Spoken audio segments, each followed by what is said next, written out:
friends, it's Rosalind. Welcome back to our gardens and our tiny farm. It is almost the end of March, which means April will be here shortly with warmer days and flowers. I'm anticipating that within the next few weeks, we can do our first garden tour together and just walk through the garden together and admire all the beautiful flowers. But until then, we've been working on some exciting projects around the gardens.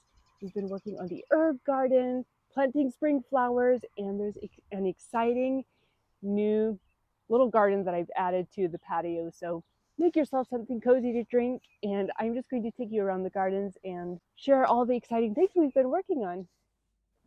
Spring is always a rush to get crops and flowers planted into the garden, but March and early spring is a beautiful time to do a bit of garden cleanup as things slowly come back to life. At least if you're in a more northern climate like we are. We're in a garden zone 5B/6A. The ranunculus we planted together a few weeks ago, I covered them up with a few layers of frost cloth almost every night since we're still dipping below freezing at night. And then as the daytime temperatures go above freezing, I will uncover them so they get wind and sunlight. Even though they've gone through a couple of freezes, they're looking so good. And I can't wait to see their beautiful blooms in hopefully 6 weeks or so. Spring is the time of year that I like to add in a new garden that I've been dreaming about all winter, and an herb garden was definitely something that I've been dreaming about. Also, I thought since we're out here, I would give you a peek into the orchard. Do you remember last fall when we planted 500 bulbs into the orchard? They've started to bloom and they're looking so sweet. In last week's video, I had shared a little bit about how we're wanting to grow an herb garden for tea and for medicinal uses. So today we're finishing up the herb garden and getting it ready for spring planting. Now that the sod has been removed, I want to add a layer of brown paper to act as a weed suppressant. We started using this instead of cardboard and I really like it. Have you tried this in your garden, friends? Before adding mulch, it's a good time to wet the paper to hold it down as well as help the breaking down process.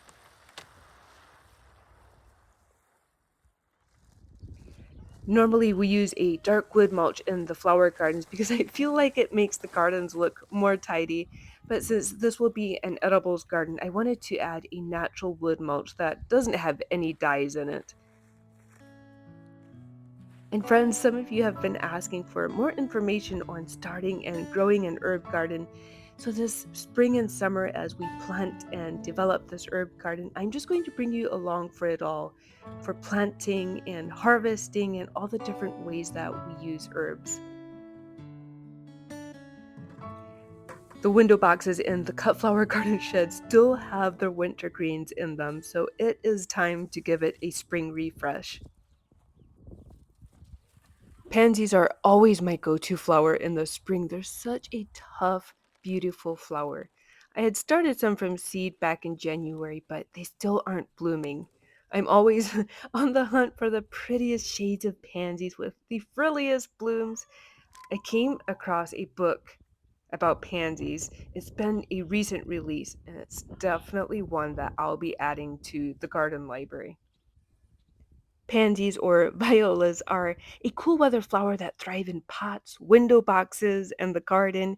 They complement the tulips and daffodils when they're in bloom and bring colors to containers when it's still too cold to plant summer annuals.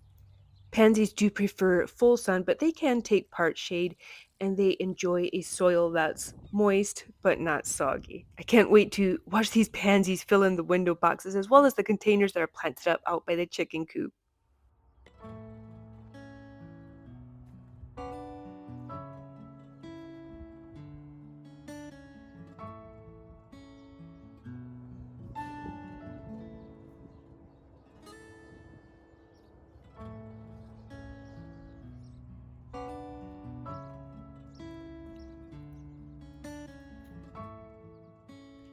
I've been wanting to add a potting bench to the patio to grow herbs and maybe a few vegetables or some strawberries in containers. And recently, when I went to the garden center, they had a few potting benches left over from last summer and they had them on clearance for 75% off. I've always liked the idea of having a little garden just right outside the kitchen door in case I might need herbs or some lettuce, possibly tomatoes to add into the food that we're making. So that is what the plans are for this potting bench.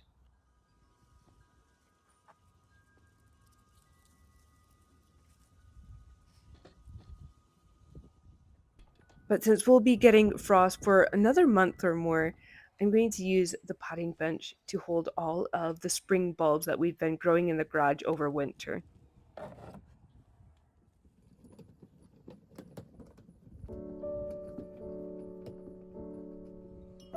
I'm hoping that within a few weeks we're going to have a gorgeous display of spring flowers on the patio. I did pot up a few pansies just to bring color right away. What do you think, friends? Won't this be such a sweet display of spring flowers? Also, do you remember all of the milk jugs that we planted up with seeds using the winter sowing method? There's herbs and spring crops as well as perennial flowers planted in here, and we are starting to get some green growth. Well, friends, my hope is always that these videos inspire you in your own beautiful garden space as well as help you feel the joy that a garden brings. Have a wonderful week, friends, and I will see you right back here real soon.